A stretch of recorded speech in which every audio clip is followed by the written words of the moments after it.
नमस्कार।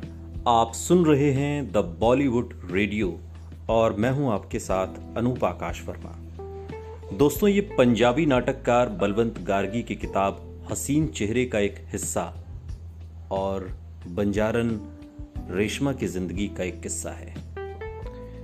रेशमा की कहानी अब सबको मालूम है कि उसके पूर्वज राजस्थान के रहने वाले हैं। देश के विभाजन के समय उसकी उम्र 2 साल थी।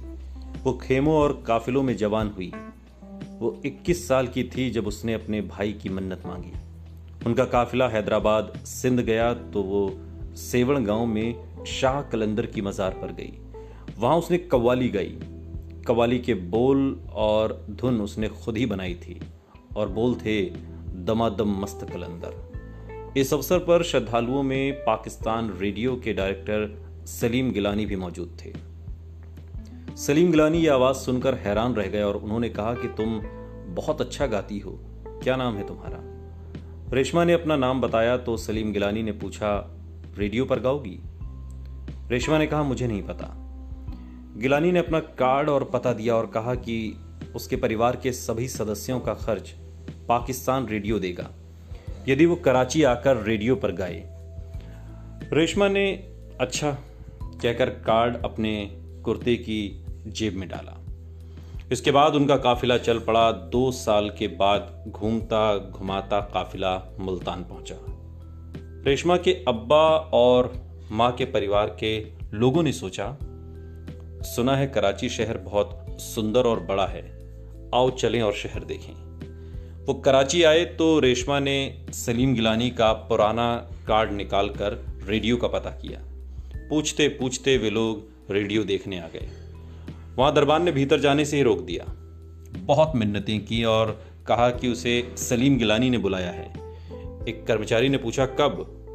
2 साल हो गए, रेशमा ने कहा। वो कर्मचारी बोला, बहुत जल्दी आए आप लोग। कुछ लोग हंस पड़े। आखिर रेशमा और उसका परिवार सलीम गिलानी से मिला तो वो रेशमा को देखकर बहुत खुश हुए। रेशमा को स्टूडियो में ले जाकर गाने के लिए कहा तो रेशमा बोली, मैं तो मज़ार पर ही गा सकती हूँ और उसी तरह गाऊंगी।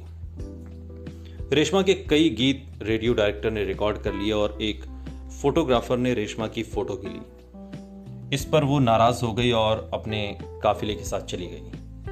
रेशमा के गीत ब्रॉडकास्ट हुए तो सारे पाकिस्तान में उसकी आवाज की शोहरत फैल गई। इस आवाज में अजीब सा दर्द था, एक पीड़ा, फिजा में गूंजती हुई जादुई कशिश। पर रेशमा का पता ना चला कि वो आखिर कहाँ है। उसका न कोई घर था, न पता, न पक्का ठिकाना। काफिला चलता गया और रेशमा अपनी शोहरत से बेखबर थी। फिर सलीम गिलानी की तरफ से एक इश्तहार छपा जिसमें रेशमा की तस्वीर थी कि जो कोई इस लड़की की खबर देगा उसे 2000 रुपये इनाम मिलेगा। रेशमा की तस्वीर बहुत सी पत्रिकाओं में छपी। जब रेशमा का काफिला चलते फिरते फिर मुल्तान आया तो वहां उसने एक पत्रिका में अपनी तस्वीर देखी। वही दुपट्टा, वही झुमके। रेशमा ने पूछताछ की क्योंकि वो खुद पढ़ना नहीं जानती थी। लोगों के कहने पर रेशमा ने उर्दू में एक चिट्ठी सलीम गिलानी को लिखवाई। कबीले के लोग रेशमा की फोटो देखकर नाराज हुए कि उनकी बेटी की तस्वीर क्यों बाजारों में बिक रही है। थोड़े दिनों के बाद सलीम गिलानी का जवाब आया और उसने फिर रेशमा से रेडियो पर गाने के लिए अनुरोध किया। इस बार रेशमा मान गई।